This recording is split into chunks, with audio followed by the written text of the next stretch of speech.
Hey everyone! Welcome to a home vlog. As you can see, yes, we are back from Walt Disney World. We had a fantastic time.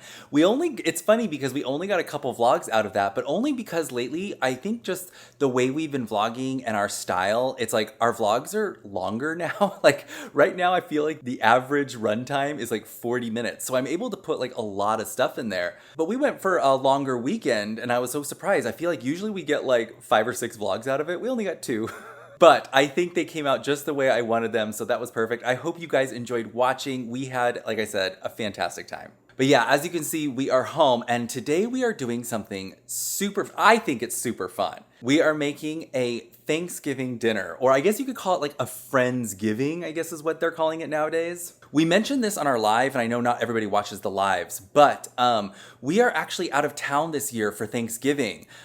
Which is crazy because we were out of town last year as well. I can't believe I'm going 2 years without hosting a proper Thanksgiving dinner, but here we are. Last year we went up to Lake Tahoe with my parents. My parents have a timeshare condo up there, and we just had such a blast. And Caleb loved it. He loved playing in the snow, building his snowman, all that kind of stuff. And he was itching to go again this year. And there was an opening, so we decided to jump at it. My parents have 2 condos up there, and it's a place that they've had ever since I was like 2 years old, like the early 80s. And in the past, it would always be like the big family trip. Everybody would go. But as time went on, and my siblings, I have 2 older brothers and a younger sister, as they got married and started their own families, it's like the family became too big. We couldn't accommodate everybody.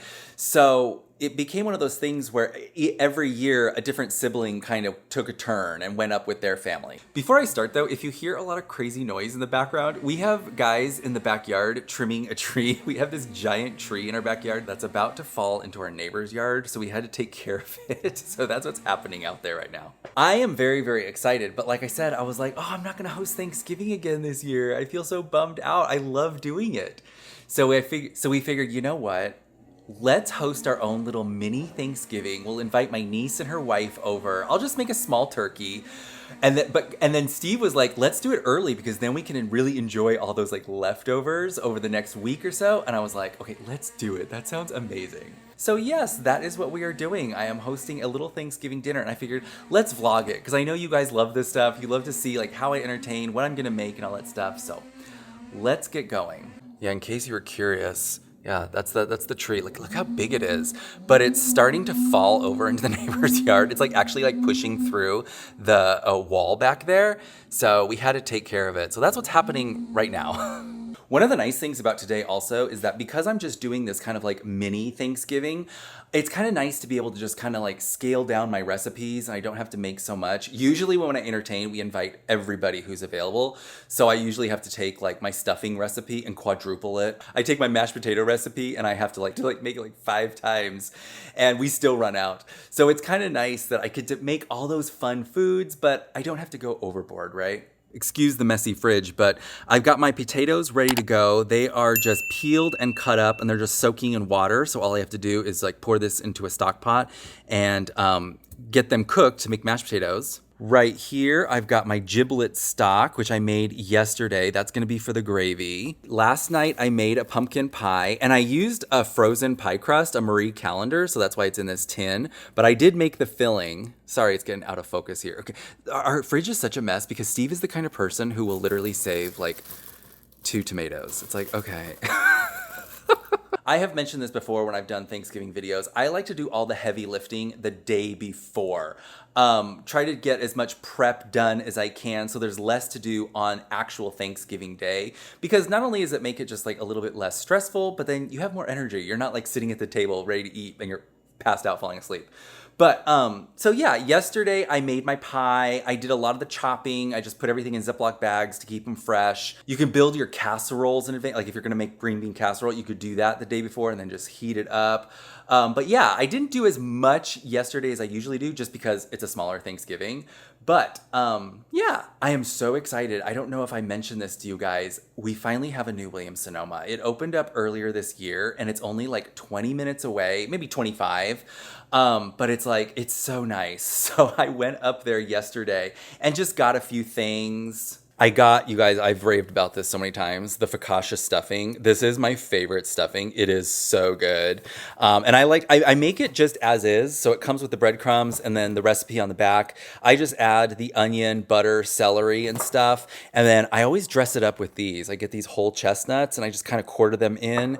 I quarter them up and then I sprinkle them in. Oh my gosh, it's so good. I got the cranberry relish because I have made cranberries so many times, and honestly, it comes out tasting exactly like this. My family can't even tell the difference. So, it's just one less thing I have to make.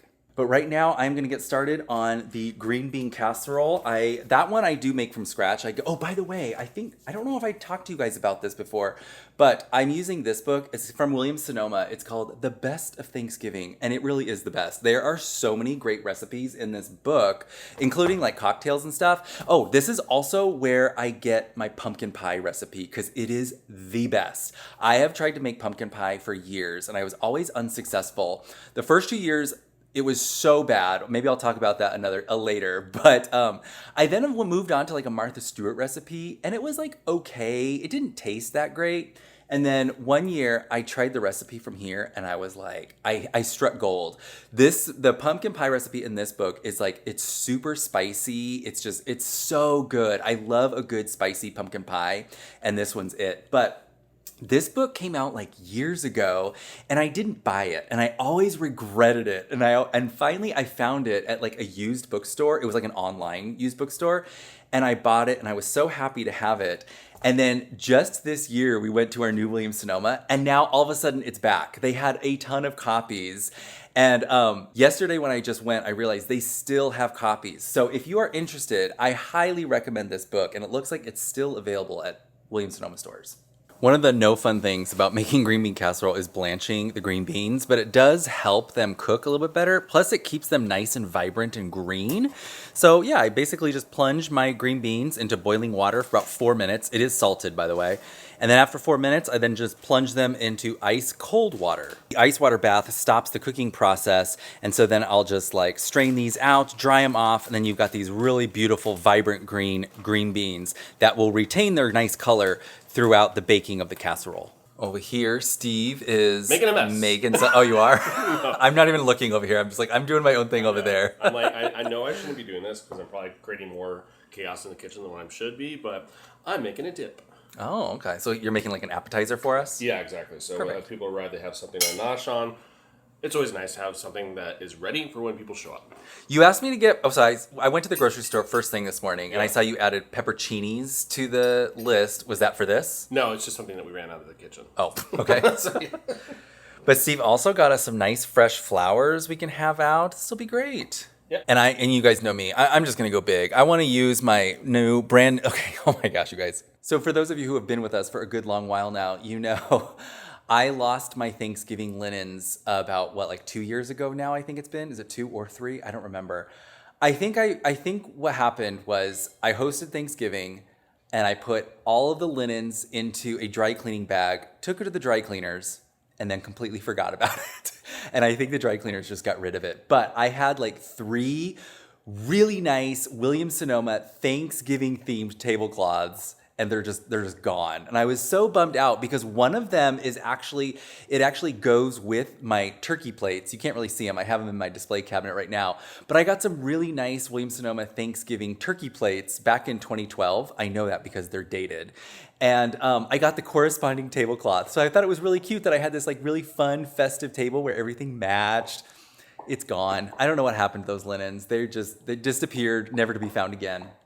But early last year, I got a brand new tablecloth, and I was so excited because I really like it better. I actually like it better than the one I had previously. It's really pretty, but I got it like during the summertime, and then, like I said, we wound up traveling last year for Thanksgiving, so I never got a chance to use it. So I figured, you know what? Even though we're doing a small affair with just a couple people, let's just do it right. Let's just do it. Let's have some fun. But isn't this pretty? It's just like a nice like autumn tablecloth. It's like the jacquard. It's like their classic, like Williams Sonoma's like classic jacquard tablecloth. I need to iron it. So, but yeah, it's gonna be really pretty. Look at these green beans, so bright and colorful. I love it. So I'm just gonna let these dry for a bit. Ooh, got a piece of ice here. I'm gonna Gonna let these dry, and then I'll start building like the cream sauce. And this is great. I don't know if I already mentioned this, but yeah, this is great because I can just build this and kind of assemble the whole casserole, and then I'll just cover it, put it in the fridge, and then I'll just reheat it, like actually do the initial bake for it and heat it through later on when it gets closer to dinner time. So right now I am sauteing my mushrooms. Now the recipe calls for white button or cremini mushrooms, but Steve's not a fan of either of those. He really likes these baby bellas, so I just use this. Is it proper for I keep calling it French onion soup. Is it proper for green bean casserole? I don't know, but it's what Steve likes, and this is his dish. I make this for him. This is his favorite, like, Thanksgiving side. Oh, but I love the smell of sauteing mushrooms. Ta-da! Look at that. Green bean casserole ready to go. It just needs to be baked. It's kind of funny because you can't really see on camera the cream sauce, but it's down at the bottom, but it's nice and thick. So it's coated my green beans and my mushrooms. But what's great about this, like I said, you can make this a day ahead. You can just cover it, throw it in the fridge, and then when you're ready to serve it, just throw it in the oven. So I went ahead and covered this with some plastic wrap since it's gonna just stay in my fridge. Now, one thing, if I can give you guys a tip, if you're like me and you're cooking out of a lot of cookbooks or different like sheets are flying all over the place, it's hard to kind of sometimes when the time comes to start reheating, if things get chaotic, it can be a little cumbersome and frustrating to like flip through that cookbook to find out like, what am I supposed to bake this at and stuff. So one of the things I like to do, I'll just add a little Post-it that has a little note, bake uncovered for 350 degrees for 20 minutes. That way I can take that recipe page or like that cookbook, close it, put it away, out of sight, out of mind, clean up the kitchen a little bit, and I'll just throw it in the fridge just like this. It's also really helpful too if you're the kind of person where like you have a lot of people coming over and they want to help out. This is foolproof. It's a foolproof method. Everybody can read a Post-it. You're good to go. And as I mentioned, I made the green bean casserole and the pumpkin pie out of this book, but since everything is now done, I can just put it away. All right, so what I am doing right now, if you hear some noise, we got the Roomba going, but I just finished chopping up the vegetables for the stuffing. So I've got 3 stalks of celery and 1 large onion diced in this. So I'm just gonna put that in a Ziploc bag and just hold it off until later. So I didn't mention this to you guys, but Caleb has a doctor appointment today after school, so it's kind of like, so I'm gonna probably pick him up from school, or maybe Steve will, I don't know, it depends on Steve's work schedule. But I think I'm gonna have enough time to get the turkey in the oven, because I do have to bring it out of my turkey is in the brine right now. It's been in the brine for about almost 24 hours. So I will have to take that out, let it come to room temperature for 1 to 2 hours, and then it will go into the oven. So I think I can do all of that, but then I have to go pick up Caleb from school, take him to his doctor appointment, and then I think Steve is gonna be here to kind of monitor and baste. But with my celery and onion chopped up, I am now going to take my whole chestnuts. Like I said, I'm going to quarter these, and I'm just going to put them back into this jar when it's all done, and I'll just put it off to the side. And when it's time to make stuffing, everything's ready to go. Are you guys like me? Do you like chestnuts in your dressing? They're not the most attractive looking things, but they taste really good. They have a nice sweet taste to them. And then in the stuffing, they just taste really good. I like them. I feel like I've won everyone over that comes over to my Thanksgiving. I think everyone was on the fence of these things, but once they've had them, it becomes a favorite. It's funny because, we all know that song, right? Chestnuts roasting on an open fire. It's the most famous Christmas song. Everybody knows it. I think I was like 29 years old before I finally had a chestnut. And I think I did the same thing. I kind of looked at it. I was like, ooh, gross, and then I tasted it and it's really good. It's kind of weird because it kind of has like a moist exterior, but then you bite into it and it's dry. But it is sweet and it adds a little something to the stuffing. And I don't know, I just think it's fun. You know me, I'm such a, for those of you who know me, I'm a traditionalist. I love the idea of having chestnuts during the holiday season, for no better reason than the fact that it's mentioned in the song. All right, so with the chestnuts all done, chopped up, we'll go ahead and put the lid back on. We'll take this over here, set it aside, and everything's done. Well, at least when it comes to my stuffing. The mise en place is all done. Oh boy, am I glad I gave myself an extra half hour because I totally forgot about the turkey. I left it in the brine. I was supposed to take it out at 12:30, but that was just kind of like, let's just take it out early. And now here it is almost 1 o'clock. Completely forgot. So I'm gonna take it out of my brine. I got it from Willy Bird again. I really like their stuff. I guess it's the same company that owns Diestel. So if you use a Diestel bird, we're getting basically the same thing. But I love the box it came in because it fits turkey perfectly. So I just put, this is one of those Williams-Sonoma brining bags. So I just put it in there and it keeps everything like upright and contained. It's perfect. But yesterday I made this brine, and so I cooled it real quickly, and I was able to put my turkey in. The turkey has been in there for about 22 hours at this point, so not too bad, I have to say. Okay, hard part's over. I got the bird out of the brine. Whew, it's heavy. And I got it over here on my roasting pan. I have told this story before, but one year, like I said, I love that they have this box to keep everything upright. It fits the turkey perfectly. One year I was taking it out, and I think I had it in this bag. I was using one of these bags, but I had it on a like a baking sheet, and I had it on the floor, and the idea was I was gonna lift the turkey out, and when I did that, the bag tipped over, and all of that brining liquid, that the uncooked turkey had been sitting in for 24 hours, went all over the floor. Oh my gosh, you guys, I think I cried. But you live and learn, right? Because I've never done that ever since. I always either get help, or I think I had this box 2 years ago when I got a turkey, and this, like I said, the box is perfect. It keeps everything upright. But I've got my turkey over here. Now I want to talk about the turkey. Here it is, right? It's quite large. I guess they were feeling generous at Willie Bird because I did not order it this big. When it showed up yesterday, I was floored. Like I said, I guess they were feeling generous and gave me an upgrade. But this is a 14 pound, and I did not order that much, so we're gonna have tons of leftovers. So yeah, this is kind of crazy, but oh well, here we are.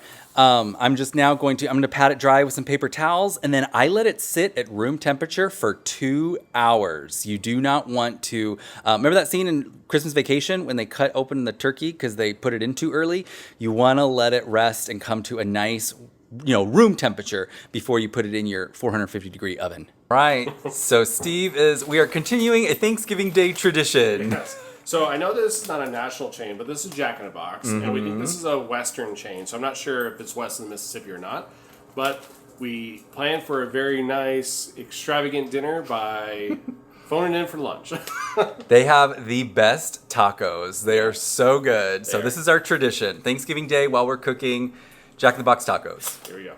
But I have showered, dressed, and gotten ready. So because I'm getting everything ready because we have a little bit of a hiccup that I totally forgot about. And I don't know if Steve is fully prepped on this. But the turkey needs to go into the oven at the exact same time I have to go pick up Caleb from school. Oh, okay. And then half an hour after that, we have to drop the temperature in the oven and start the basting process, because at that point also is when Caleb and I will be at his doctor's appointment. So I got to figure this out, but I have made a little cheat sheet so it gives the time and exactly what to do in case I am gone, but we will figure it out. So thankfully I knew that there were going to be a few hiccups that likely happen with this thing. I cleared out my calendar, so I'm actually free this afternoon. So I can pick up Caleb, so that problem solved. I can also take him to the doctor's office if you like, so that could be checked off as well. So all things considered, the family is rallying around Mike for this Friendsgiving celebration. But here, this is what the fuss is all about. The Jack in the Box taco. They're so good. As you can see, they're crazy greasy. But what's funny is, though, I think they made a little bit of news years ago because someone said that these were actually good for Weight Watchers because it's not real meat. It's like soy or something. But then I think someone came to their senses and was like, these are like fast food tacos. These are not good for Weight Watchers. So they're no longer on the Weight Watchers list. Okay, so it is turkey time. Steve and I discussed, Steve is gonna pick up Caleb from school so I can focus on this. So let me show you exactly how I make the perfect roast turkey. Now, of course, as I mentioned, I put this in a brine for about 22 hours. Your brine can really be anything. Essentially, it's a saltwater solution, and so you can put some aromatics in there. In the past, I have put leeks, carrots, onions, lots of good stuff to add just a little bit of flavor. I used a canned one. I used the Williams-Sonoma one just because I was trying to make it quick and trying to make it easy.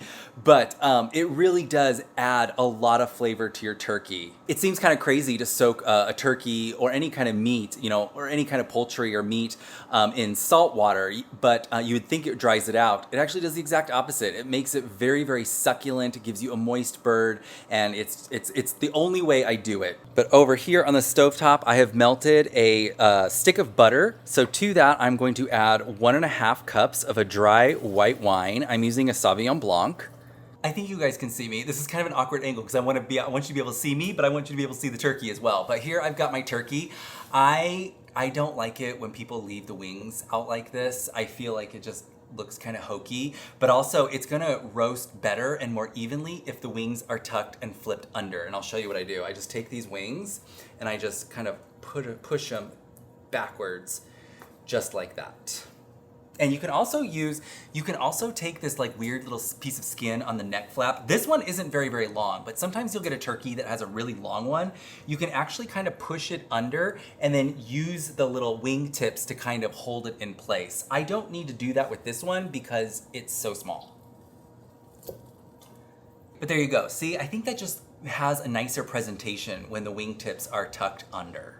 Now with my wing tips tucked under, I'm going to take half a stick of butter that I have been letting sit at room temperature so it's really nice and soft, and I'm gonna rub it all over this bird. I'm basically just gonna give it a butter bath. So here we go. Look at that. It seems like a lot of butter, but it's a full turkey, right? And you wanna get everything all over the thighs and the drumsticks, the breasts, the wings. The next thing we're gonna do is we're gonna season it. And it seems kind of silly because it's just been soaking in salt water for the past 24 hours. Regardless, you gotta season it. Salt is your seasoning, it's your flavor enhancer, so you are gonna need a good amount to penetrate through this huge turkey breast. What I like to say, basically, it doesn't matter if I'm making like a steak, a chicken, create a coating. Create a coating of salt and pepper. You will not regret it. Next, I'm going to take my mixture, my butter and white wine mixture, and we're gonna take a cheesecloth and we're gonna soak it in that solution. Be careful if you took it right off the stove. You don't wanna burn your fingers.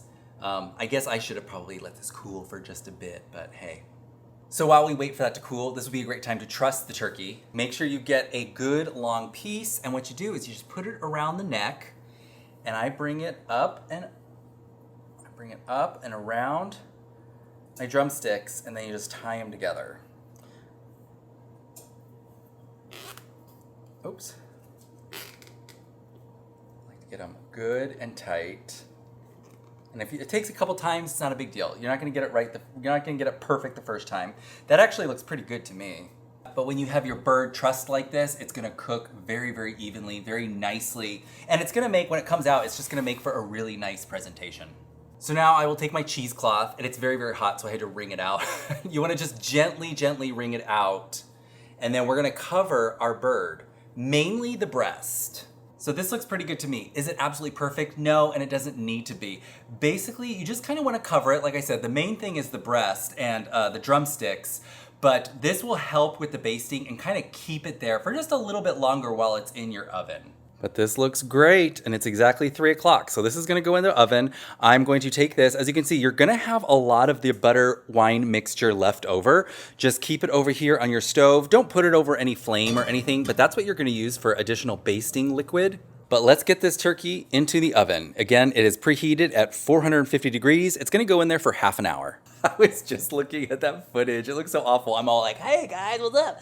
But that was the best I could do, trying to get the turkey and myself in frame. So apologies if it was awkward or hard to follow. But the turkey is in there. Yes, it's going to roast in there with the cheesecloth on it at 450 degrees for 30 minutes.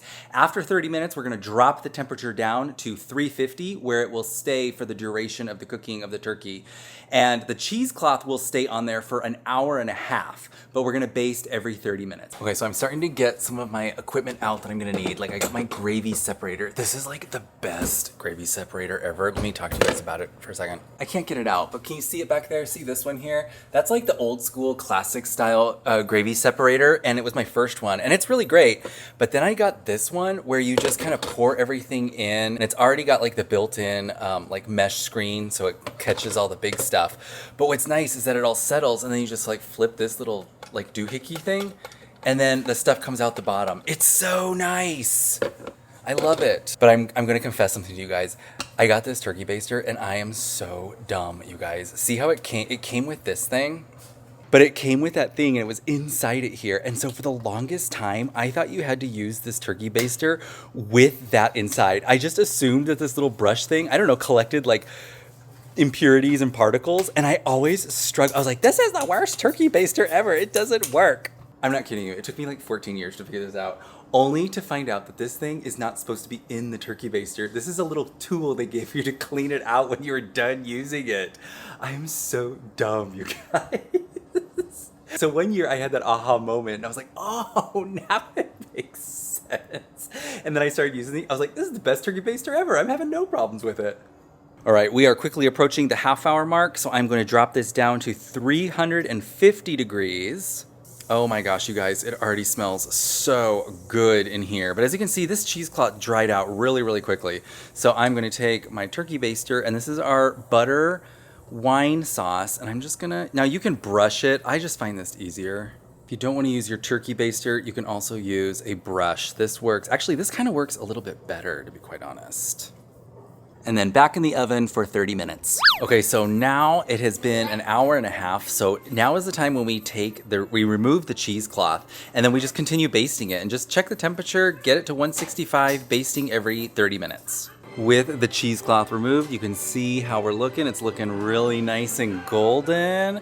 I'm probably gonna tent it with some foil. I always forget to do that and I always get a little, it gets a little overdone on top, but so far it's looking really nice. Our guests have arrived, and in true Thanksgiving tradition, we are watching Miracle on 34th Street. And yes, we're watching the 1994 version. I know this is a divisive point, but to me, it is the superior version. I feel like I always start this debate in the comments, but don't get me wrong. I love the original Miracle on 34th Street. I am a huge fan of old black and white classic movies. I mean, I have TCM on my TV like every night. I love the original with Edmund Gwenn, Natalie Wood, but I do have to say, if I had to choose to watch one, I just love the newer one. It's like 1994, and I think it's because it has it was part of my childhood Christmas. I have so much nostalgia for it. I just really, really like it. I think it's really cute. It's really well done. It's visually beautiful, but I hear you. The original, it is the original. It is the classic. I love that too, but I prefer the newer one. All right, and I started off cooking the appetizer. So I prepared this earlier just so I can pop it into the oven when it was time. So this is our spinach artichoke dip that's warming up right now. Okay, update on the turkey. It's been another 30 minutes. I've taken it out to baste it. Look at this. It's looking so good. I know just from experience, it's way too early to start taking the temperature because I know, I can tell it's just not done yet, but it's looking very, very nice. Okay, so my turkey is looking like it's in a perfect spot and we're getting closer to dinner time, so I'm going to start the stuffing because it doesn't take that long to put together. Things are getting serious over here. I've got my chicken stock warming up here. I've got a saute pan. We're gonna do those veggies that I already chopped up. This is like a super easy, it's a box stuffing, so you just saute your veggies and then you just mix it in with the croutons that are in this box and then you add the chicken stock, bake it, you're done. All right, hold the phone. I got it all ready. I forgot to add the chestnuts. Luckily, that was only in there for 3 minutes, but here we go. We're gonna remix this. Oh my gosh. Here, I'll mix it. Don't forget, okay, here's a spoon. Don't forget the chestnuts, folks. Okay, so with my newly remixed stuffing back in the oven, I have now moved on over here. I have dumped that bowl of potatoes, I almost said tomatoes, into a stock pot here. I added a little bit more water, because you're gonna lose some of it as you cook it. But we have this over high heat. We're gonna start making our mashed potatoes. Okay, the turkey is done. I just had my niece's wife just checked. She's a professional chef, by the way. And so I had her check the temperature, and it's definitely done. But it looks so good. I have to say, I think this is my best looking one yet. I think I tinted it more earlier on. So I got that really beautiful gold exterior. Oh, it looks fantastic. So now we let it rest for at least half an hour. So we're just about 5 minutes away from eating. And one of the things I always forget to put the cranberries out. So I'm putting that out first. There it is. There's the cranberries. I am not kidding you. I think I have gone like 6 years in a row of entertaining Thanksgiving, and we're like halfway through the dinner, and someone's like, "Is there cranberries?" And I'm like, "Oh," because I always put them in the fridge, and then I just, it's kind of like out of sight, out of mind. I totally forget. This year I am changing that script. All right, so everything is ready, and our turkey has rested long enough. It should be very, very nice. Yeah. Steve is gonna slice this up for us, or carve this up rather. Right. And we're gonna have a nice little Thanksgiving. But my stuffing is done. It's just keeping warm in my little oven right here.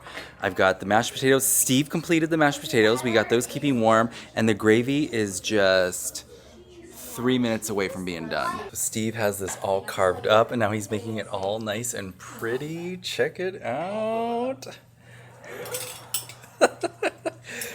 He has an audience too, by the way. Everybody is watching him. But everything's ready. I'm just letting these kind of cool off a little bit, like the vessels that they're cooking in, so I can put it on my tabletop. But we've got our mashed potatoes, we got the stuffing, we get the green bean casserole, which I almost forgot about. And then this is pretty much ready. I just need to strain it and then put it in our little gravy boat.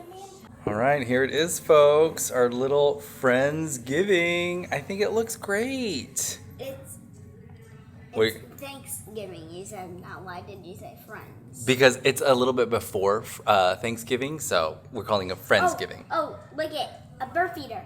Guess where the other two parts to make it, like to hang it? Where? Guess. I'm guessing on the other side where I can't see. We're gonna see again. Are you gonna show us? Oh, you have them. Crazy. So how does your food look? What do you think? Good. Good. Here is my plate. I'm just gonna get a little bit of green beans. When they're done with that, I'm gonna pour this with some gravy. There's Skylar for you. It looks so good. Steve did an excellent job slicing this turkey. Look at that.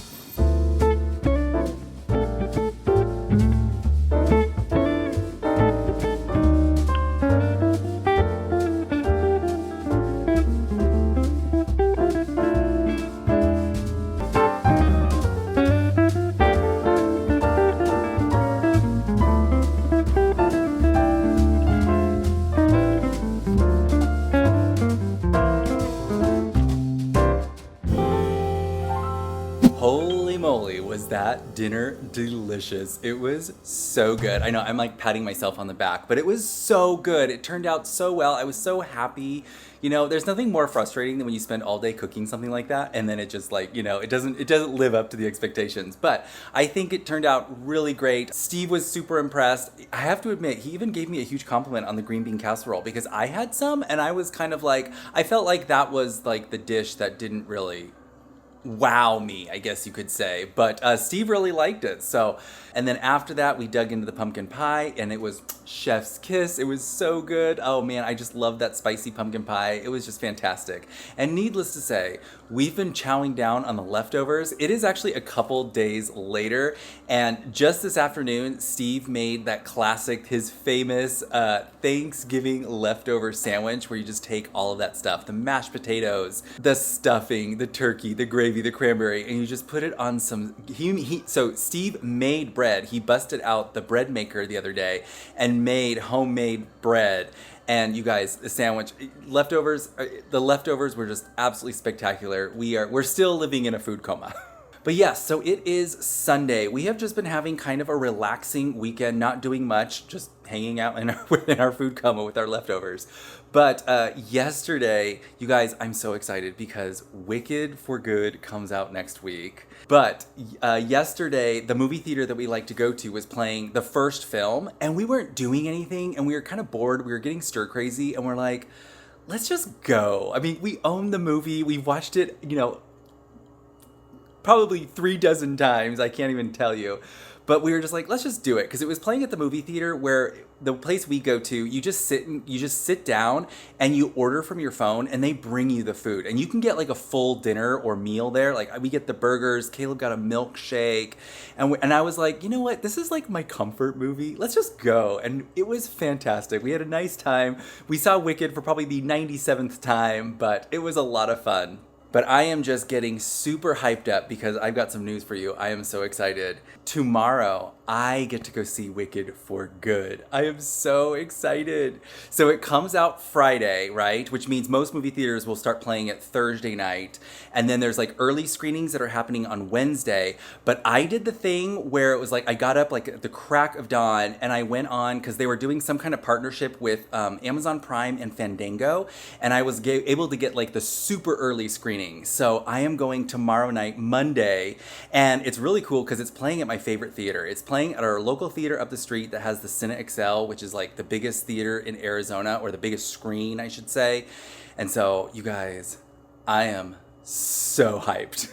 Steve is over here. He is working on another puzzle, and he is the one, he gave me an idea for something we could do tonight. Yeah, it's all to build up for the big celebration of the movie tomorrow night, right? Yes. So, something that's been trending online is the wicked margaritas at Chili's.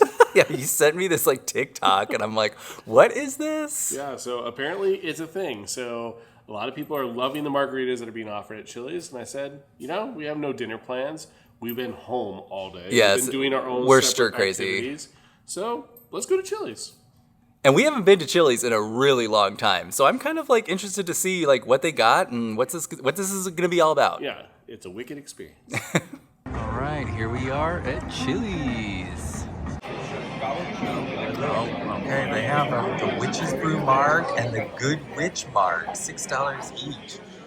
I'd want to try both of them, but I think they're enormous. So, looks like this one. So, Elphaba's drink has Blanco Tequila, Blue Curacao, Mona and Granny Smith Apple, and House-Made Sour. And then Glinda's drink is Blanco Tequila, Triple Sec, Mona and Dragon Fruit, and House-Made Sour with soda water.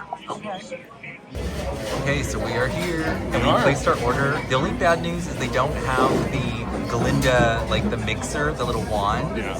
But that's okay. Yeah, make it work. All right, here it is. So since they didn't have the Glinda wand, they gave me the Elphaba, the mixer. What do you call this thing? Oh, it's a little broom. That's cute. I didn't know that. And then so Steve got the green one, so we can do a mix and match, or we can do a comparison. These are big. They are very big. But they have ice in them. All right, ready?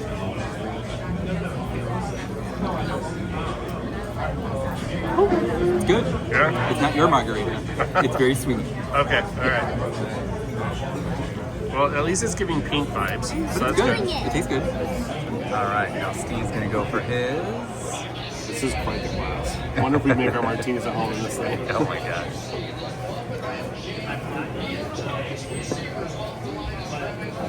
It's very sugary. Taste the green apple? Yeah. It's tasty. It's not great, but it's not bad. Right. For dinner, I went with their cheeseburger. Looks pretty good. Kind of a small little thing of fries, but okay. And then Caleb, he got some hamburger sliders, and Steve got fajitas, but they're bringing the fajitas out right in a bit. Alrighty. Oh, there we go. And your soup. Thank you. You're welcome. Smoking? Sizzling. Oh, check it out. Yes. Well, good morning. It is Monday. It's been a Monday. Getting Caleb up and out of the house and ready for school, it was just like, ah. So I didn't even have a chance to put my contacts in. Right now, I am just kind of cleaning up. So yeah, last night we went to Chili's. You guys, like I said, it has been a minute since I've been to Chili's, and it's not my favorite place. I just got that burger. I only had half of it. You guys, my stomach, it sounded like a science experiment last night. So, although it could have been those margaritas. The margaritas were okay. It was very busy when we went, so we didn't like do our best at vlogging and like really talking to you guys. But I did get a lot of messages, so I just want to say the margaritas are fine. They're not very strong, so I just don't understand what people were talking about in those TikToks and those Instagram reels where they're like, "Whoa, I'm so drunk." You couldn't even taste the tequila. It was a lot of like, what do they call it? Like the sweet and sour, the mixers were in there. They were tasty. They were fine. Elphaba's definitely tasted. You got the green apple out of that. The Galinda one was very, very sweet. I would say they're about even. If you wanted to ask, like, what was your favorite? Which do you prefer? Either or. But it was fun. It was a lot of fun. I was kind of bummed out they didn't have the Galindo stir, like whatever you call it, that little mixer stir thing. But hey, it was, you know what? I love going for things for like the hype and getting excited. Tonight is the big night. I am seeing Wicked for Good tonight at 6 o'clock. I'm so excited. But until then, I am just kind of cleaning up the house. Like I said, it's Monday. And speaking of Monday, I got to go take this in. So we got a few spills, but I got to take my brand new Thanksgiving linen to the dry cleaners. And I have some stuff there that needs to be picked up. So fingers crossed, remind me, maybe in the next couple videos in the comments. Mike, did you pick up the dry cleaning? We don't want to lose another tablecloth. Okay, so as you can see, I have cleaned up. It is much later in the day. In fact, Caleb is already home from school and we've already done his homework, so we are all set. And now we just wait for my niece to show up. She is staying with Caleb tonight. And then Steve and I are going to go to the movie. I'm so excited. It's just like an hour and a half away. All right, here we are. We're in the car. Going to Wicked. Steve was like, why do you keep saying I'm going to Wicked? Right. I'm like, we are going. We are collectively, yes. Wow, I'm shocked. I thought it was going to be so much busier. It doesn't even look busy inside. Wow.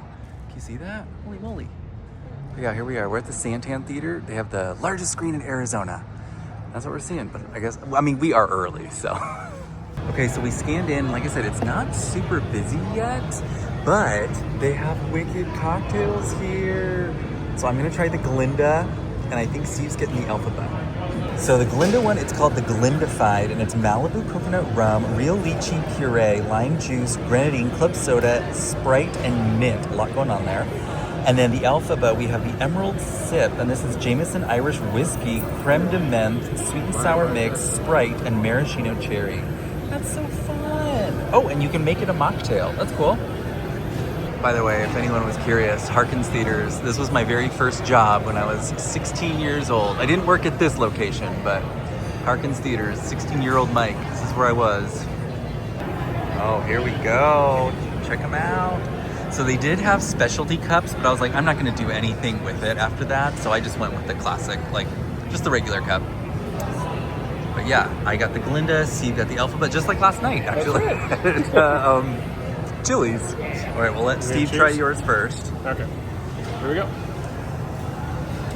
So I would say it's better than the Chili's margarita. Oh, okay. Yes. That's what I was wondering. It's not as sweet, it's not so sugary. So also this does have a little bit of whiskey in it, so that's right up my alley. So I'm all for the Alphabet one. I'm not sure if they have a particular name. I apologize for that. It says I think it's called the Emerald Sip. The Emerald Sip is good. All right, so here's Mike, and what's yours called? This is the Glindified. All right. Oh, it's nice. Yeah? I definitely get that coconut rum in there, and then when I sniffed it like this, you get the little bit of that, like the mint in there. Beautiful. Very fun. I like it. Yeah, and of course, both of these are color appropriate based on their namesakes. Yeah. Yeah, so love that. Okay, so there are a lot of people dressed up for tonight. People are starting to show up, but check these two out. It's our buddies Jackson and Tatum, and they're ready to see some Wicked. All right, so we are going in, and we are Sin 1. I'm super excited too, because this is the exact theater I got to see the first one in last year. And it's kind of fun because they have these curtains. Now, they have them open right now because they're going to do advertisements and stuff. But at showtime, they actually close the curtains and they do a little show and stuff before the movie starts. Here we go!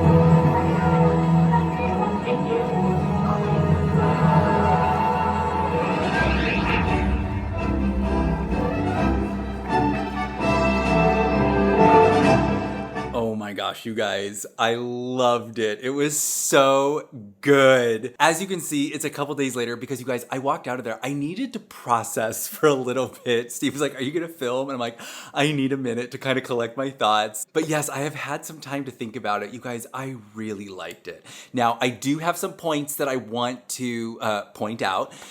Because, you know, one of the things that's kind of bumming me out is the reviews are coming out, and I have to admit, I'm a little bummed out because it's not doing super well. So last night, Wednesday, was like the early screening, and the film officially opens tomorrow, which means theaters are going to start playing it this afternoon. But the reviews are in, and it's just not doing nearly as well as the first one. And here's the deal. The first few minutes of the movie, I was a little concerned. I was like, uh-oh, what's going on? Because the pacing feels odd. Now, granted, I was thinking about it. This is a show that has been out for over 20 years. I think at this point, people who know Wicked and the fans, we all collectively can we understand the first act is far superior than the second one. Seemingly in almost every way as well, because it's like the music, like when it comes to the music, all the bangers are in the first act, right? I mean, you've got The Wizard and I, What Is This Feeling, Popular, Dancing Through Life, One Short Day, I mean, Defying Gravity, hello. Now, there are some really great songs in the second act. I really like No Good Deed, As Long As You're Mine, and then, of course, For Good. But for the most part, all the big hits are in the first one. So all of those are going to be in that first movie. Now, for the second movie, we've heard a lot about how they're adding 2 new songs. I'm going to say this. I wasn't crazy about them. I thought the songs were like, okay. I really didn't like Glinda's. I just didn't think I don't think it's a pretty sounding song. But there are some really great numbers in there. Obviously, For Good brings down the house and, it hits you right where you want it to in all the emotions and all the feels. My cousin was there. I was sitting right next to her and she was just like a sobbing mess. But it should be known for those who are not familiar with Wicked that the second act of the show, so this second movie, takes place 4 years later. So a lot has happened in the meantime. So the film has a lot of like catching up to do because it's like, not only do they have to get us back into that mode of like, okay, we're seeing Wicked. Not only do they have to get us back into Oz, but they have to get us into an Oz that is vastly different from where we last left it, right? At this point, Glinda is well established as Glinda the Good. Elphaba is only known as the Wicked Witch of the West all throughout the land. The Yellow Brick Road is currently being built, and it seems to be like, it's not really the best thing for the land. They're kind of like tearing the place apart for it. And then they're obviously using like animal labor to do it. So like just a lot is going on, and the film has to like get us back into that mode. So I felt like during that time, I was kind of like, the pacing is a little weird, but it eventually finds its footing. I was on Rotten Tomatoes and I was trying to figure out like, granted on Rotten Tomatoes, notice how like it was all like the top critics are kind of scoring it down. It's in that like low 70s right now, but all of the audience reaction is like 97% last time I looked. Like they're loving it, right? And as did I. And one of the things that was kind of frustrating me is as I was scrolling and reading the negative reviews, a lot of it was like, I couldn't help. I was like, you do know this is how the story has to go, right? It was a lot of like how the first film was like so inspiring and enchanting and magical. And now this new film is like darker and it's a little depressing. And it's like, yeah. That's how it's always been. It's kind of like Into the Woods, right? The first act is the fairy tale. The second is like you get hit upside the head with reality. And like, let's not forget, the whole genesis of this whole thing is because we're trying to explore the character of someone who's vilified. So we know it's going to have to get kind of bleak towards the end. But with having tried to explain that away, you guys, I loved it. I thought it was so good. I didn't walk out sobbing like I did the first one. And I think it was because that first one really hit me. Like I was overwhelmed when I walked out. I was like, holy moly. This time I was way more like, I was definitely amped up for the first one, but this one I was like, I kind of know what to expect. I know where we've been, so let's see how we're going. And it wasn't until the next day when I kind of got hit by all the feels and I was really able to process it. No spoilers, but the final shot of the movie, the final thing you see right before the credits roll, I was literally like, it's very, very good. I enjoyed it. So much so that I'm going to go see it again tomorrow. But yeah, so the negative thing, like I said, Act 2 has always been kind of the clunky one, but I feel like they did the best they could with that. And you guys, the performances are fantastic. Cynthia Erivo as Elphaba is just chef's kiss. Ariana Grande is a perfect Glinda. Just everyone did a fantastic job. I really loved it. So, if you care what I think, I don't care what the critics say. I thought it was fantastic. It's exactly what I was expecting. It's exactly what I wanted. I can't wait to see it again. Well, with that, I think I'm going to end it here. This has been quite the video. Another long one, right? We started with Thanksgiving, we ended with Wicked, and I think the next time you see us, we're going to be up in Lake Tahoe, and I can't wait. It's going to be so much fun. It's going to be a Wicked weekend. You're going to have to let me know if you guys go see Wicked this weekend. Tell me what you think. What are your thoughts? Did you agree with me? Did you completely disagree with me? I'm genuinely interested to hear. Well, I hope you enjoyed this video. If you did, give us a thumbs up. Don't forget to subscribe, and from our magic family to yours, enjoy.